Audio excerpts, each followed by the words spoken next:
بسم اللہ الرحمن الرحیم نحمدہ ونصلی علی رسولہ الکریم۔ محترم دوستوں اور بزرگوں، رمضان المبارک کا مہینہ شروع ہو گیا ہے اور یہ مہینہ برکتوں کا، رحمتوں کا، عظمتوں اور فضیلتوں کا مہینہ ہے۔ اس مہینے کے بارے میں جو کچھ رب العالمین نے اور رحمت للعالمین نے اور اکابرین امت نے فرمایا ہے، ان سب کو مختصر سے وقت میں بیان کرنا تو ممکن نہیں ہے۔ اتنا سمجھ لیں کہ رمضان المبارک کا مہینہ جب آتا ہے تو اپنے ساتھ بے شمار رحمتیں اور بے شمار برکتیں لے کر آتا ہے۔ حدیث میں فرمایا گیا ہے کہ جب رمضان کا مہینہ آتا ہے تو آسمان کے دروازے کھول دیے جاتے ہیں اور جہنم کے دروازوں کو بند کر دیا جاتا ہے اور شیاطین کو زنجیریں پہنا دی جاتی ہیں۔ تو اس لیے رمضان کے مہینے میں اہتمام عبادتوں کا بھی ہونا چاہیے، ریاضتوں کا بھی ہونا چاہیے، اور اس کے ساتھ ساتھ اپنے گناہوں سے معافی بھی طلب کرنی چاہیے، کیونکہ کوئی بھی انسان ایسا نہیں ہے اس دنیا میں جو غلطیاں نہ کرتا ہو، جس سے خطائیں سرزد نہ ہوتی ہوں، جس سے معصیتوں کا ارتکاب نہ ہوتا ہو۔ نہ جانے کتنے چھوٹے بڑے گناہ پورے سال میں ہم کرتے ہیں، ان سب گناہوں سے معافی طلب کرنا اور اللہ سے مغفرت کی بھیک مانگنا ہر صاحب ایمان کے لیے ضروری ہے۔ اور رمضان کی مبارک راتوں میں اگر ہم توبہ کا اہتمام کریں، استغفار کا اہتمام کریں تو اللہ کی رحمتیں ہمارے دامن میں سمٹ جانے کا زیادہ سے زیادہ امکان ہوتا ہے۔ اس لیے بزرگوں نے فرمایا ہے کہ رمضان المبارک کا ایک ایک لمحہ اللہ کی یاد میں اور اپنے گناہوں کی معافی طلب کرنے میں گزرنا چاہیے۔ ایک حدیث میں نبی کریم صلی اللہ علیہ وسلم نے یہ فرمایا کہ واقعہ یہ ہے کہ آپ ماہ مبارک کے شروع میں مسجد نبوی میں تشریف لائے اور آپ جمعہ کا خطبہ دینے کے لیے جب مسجد کے ممبر پر آپ چڑھے اور آپ نے ممبر کی پہلی سیڑھی پر قدم رکھا تو آپ نے آمین کہا۔ پھر آپ نے ممبر کی دوسری سیڑھی پر قدم رکھا تو پھر آپ نے آمین کہا، اور جب آپ نے ممبر کی تیسری سیڑھی پر قدم رکھا تو پھر آپ نے آمین کہا۔ اب قاعدہ تو یہ ہے، اگر کوئی دعا مانگے تو سننے والا آمین کہتا ہے، لیکن یہاں دعا کرنے والا اور دعا مانگنے والا کوئی نہیں تھا اور آپ آمین اور آمین فرما رہے تھے۔ نماز سے فارغ ہونے کے بعد چونکہ صحابہ کرام کو یہ جاننے کی بے چینی تھی کہ آپ آمین کیوں کہہ رہے تھے، تو صحابہ کرام نے پوچھا رسول اکرم صلی اللہ علیہ وسلم سے کہ یا رسول اللہ، آپ نے جب پہلی سیڑھی پر قدم رکھا تو آمین کہا، پھر آپ نے ممبر کی دوسری سیڑھی پر قدم رکھا تو پھر آپ نے آمین کہا، اور پھر آپ نے جب ممبر تیسری سیڑھی پر قدم رکھا ممبر کی تو پھر آپ نے آمین کہا، تو ایسا کیوں ہوا؟ تو نبی کریم صلی اللہ علیہ وسلم نے فرمایا کہ جب میں مسجد میں داخل ہوا تو میرے ساتھ جبرائیل بھی مسجد میں داخل ہوئے، اور جب میں نے ممبر کی پہلی سیڑھی پر قدم رکھا تو جبرائیل نے کہا خاک آلود ہو وہ شخص جس کو اس کی زندگی میں ماں باپ ملیں اور وہ ماں باپ کی خدمت کر کے اپنی مغفرت نہ کرا سکے۔ تو جب جبرائیل نے یہ بد دعا دی تو میں نے آمین کہا۔ دوستوں اور بزرگوں، نبی کریم صلی اللہ علیہ وآلہ وسلم کا مزاج یہ تھا کہ آپ نے کبھی کسی کو بد دعا نہیں دی، اور کسی دشمن کو بھی آپ نے برے کلمات سے نہیں پکارا۔ لیکن یہاں دیکھیے آپ کہ آپ بد دعا دیتے بھی نہیں تھے اور بد دعا پر آمین کہنے سے بھی پرہیز کرتے تھے۔ لیکن جب جبرائیل نے یہاں بد دعا دی خاک آلود ہو، یہ ایک طرح کی بد دعا ہے، تو نبی کریم صلی اللہ علیہ وسلم نے اس پر آمین کہا۔ اس سے یہ اندازہ ہوا کہ ماں باپ کتنی بڑی نعمت ہیں۔ کسی کو زندگی میں اگر ماں باپ میسر ہوں تو ان کی خدمت کر کے حق تعالیٰ کی رضا حاصل کرنی چاہیے، اور اگر کوئی ماں باپ کے ہوتے ہوئے ان کی خدمت کرنے سے محروم ہے تو ایسے شخص کو جبرائیل نے بد دعا دی ہے، اور سرکار دو عالم صلی اللہ علیہ وسلم نے اس پر آمین کہا ہے۔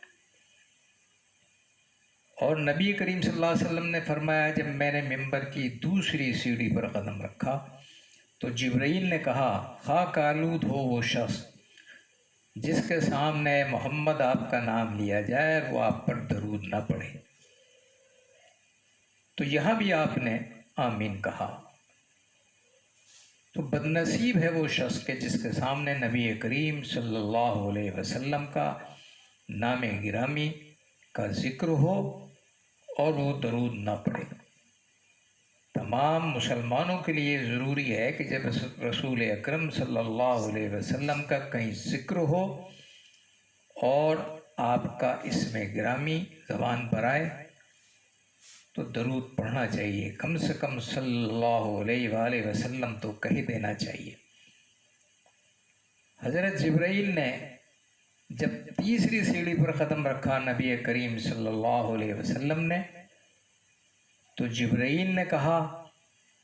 کہ خاک آلود ہو وہ شخص جس کو رمضان المبارک کا مہینہ ملے اور وہ اپنی مغفرت نہ کرا سکے۔ رسول اکرم صلی اللہ علیہ وسلم نے اس بد دعا پر بھی آمین کہا۔ تو محترم دوستوں اور بزرگوں، رمضان کا مہینہ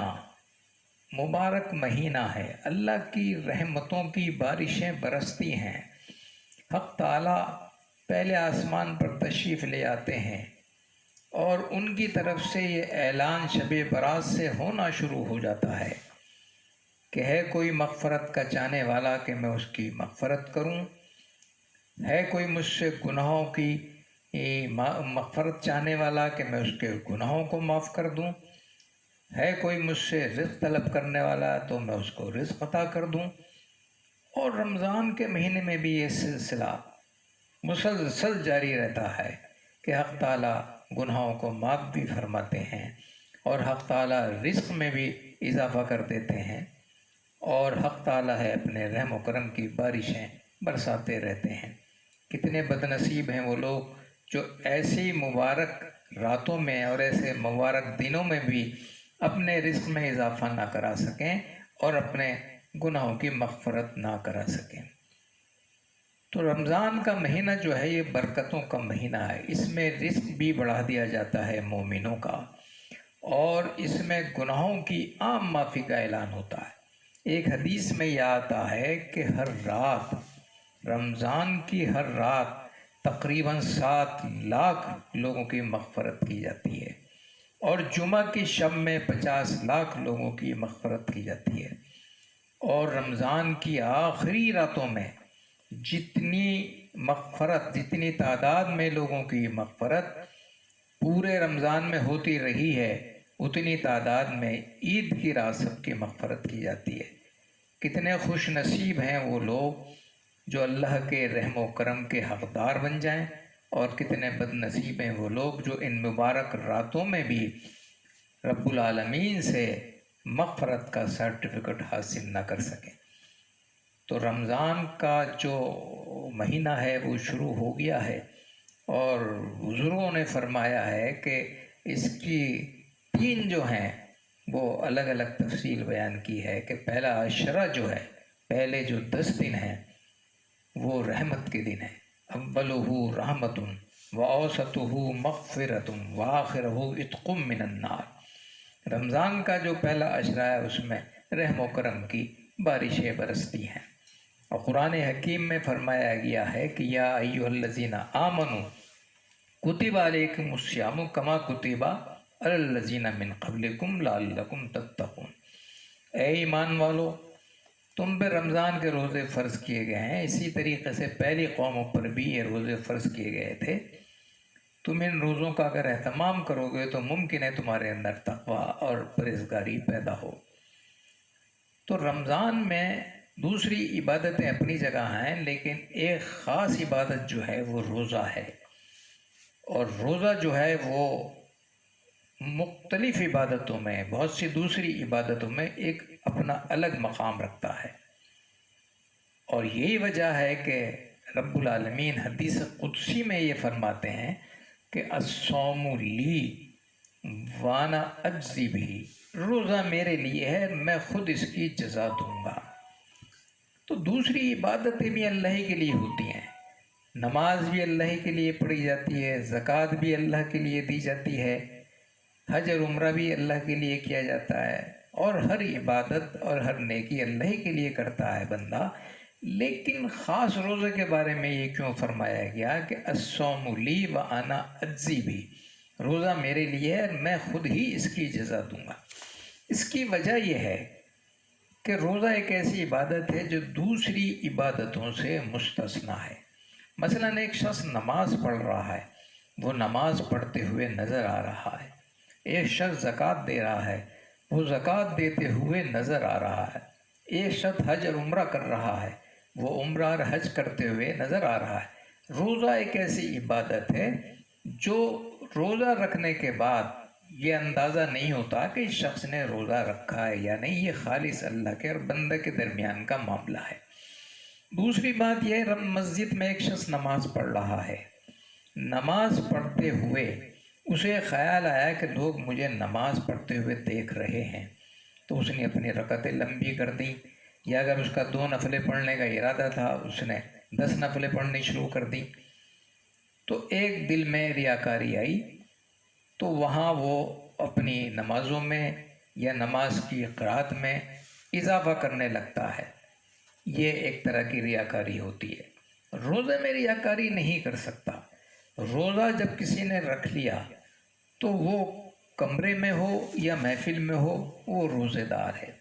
بند کمرے میں شدید پیاس لگ رہی ہو روزے دار کو، اور کمرے میں فریج بھی ہو، فریج میں ٹھنڈی پانی کی بوتلیں بھی ہوں، لیکن کوئی بھی روزے دار یہ غلطی نہیں کر سکتا کہ وہاں وہ بوتل نکال کے پانی پی لے، حالانکہ اسے کوئی دیکھنے والا موجود نہیں ہے، لیکن اس کے دل میں یہ یقین ہوتا ہے کہ یہاں مجھے اللہ دیکھ رہا ہے۔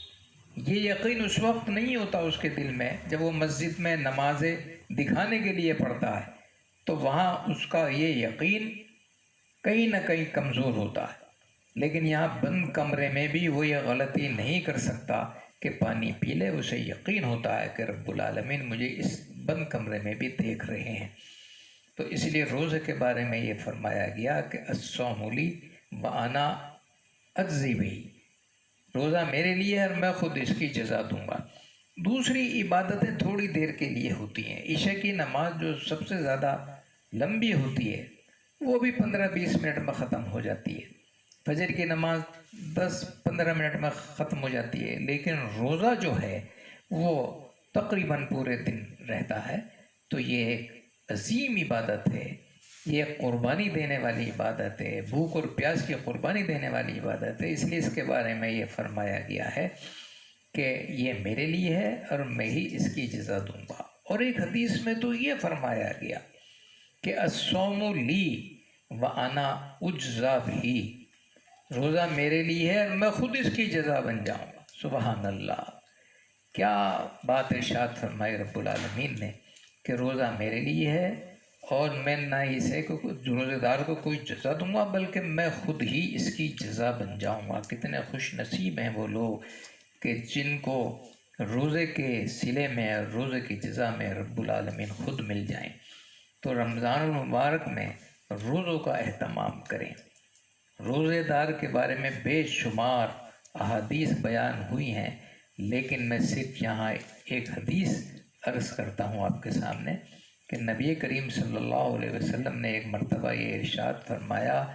کہ روزہ دار اور جہنم کے درمیان اتنا بڑا فاصلہ کر دیا جاتا ہے کہ جتنا بڑا فاصلہ کوے کی پوری زندگی کی مسافت اور روزہ دار کے درمیان ہو۔ کوا ایک ایسا جانور ہے،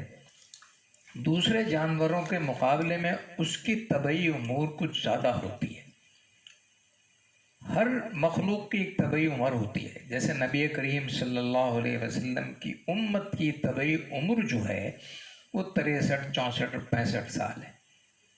بیماری کی وجہ سے کسی کا انتقال ہو جائے بات الگ ہے، لیکن طبعی عمر عام طور پہ اتنی ہوتی ہے، کسی کی کم بھی ہوتی ہے، کسی کی زیادہ بھی ہوتی ہے،